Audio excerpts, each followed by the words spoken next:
Lo sciopero del 14 dei metalmeccanici l'abbiamo proclamato perché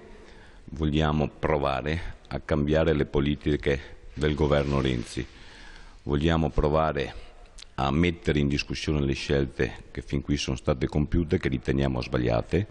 e vogliamo sostenere con quelle iniziative le proposte che invece la FIOM e la CGIL hanno elaborato per uscire dalla crisi, per mettere in condizione questo Paese di affrontare i problemi concreti dei lavoratori. Migliaia sono i posti a rischio anche nel Veneto, le aziende continuano a chiudere, interi settori strategici nel nostro Paese sono a rischio a partire dalla siderurgia. Noi chiediamo al governo Renzi scelte di politica industriale, noi chiediamo al governo Renzi un intervento pubblico in economia che sia nelle condizioni di rilanciare gli investimenti per creare l'occupazione,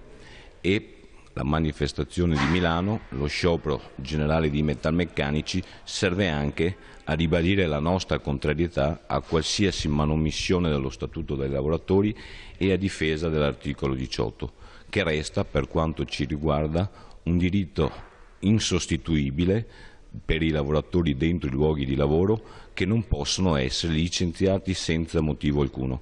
Il grado di civiltà di un Paese si misura anche dai diritti che vengono messi in capo ai lavoratori. Togliere diritti come l'articolo 18 significa anche mettere in discussione il grado di civiltà dell'Italia e indebolire, peggiorare la qualità della democrazia complessivamente del nostro Paese e soprattutto dentro i luoghi di lavoro.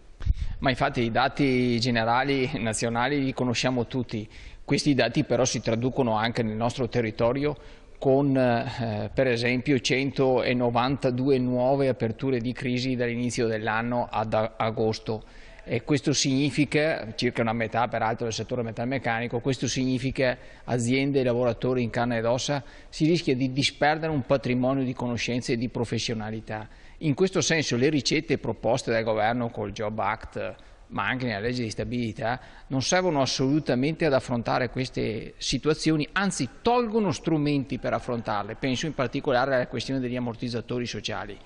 oltre al fatto che naturalmente viene da dire cosa c'entra l'articolo 18 con queste situazioni quando abbiamo una media di 6.500 lavoratori licenziati ogni anno negli ultimi 7 anni di crisi. L'articolo 18 non c'entra nulla se non la volontà di indebolire ulteriormente e di precarizzare ulteriormente il lavoro.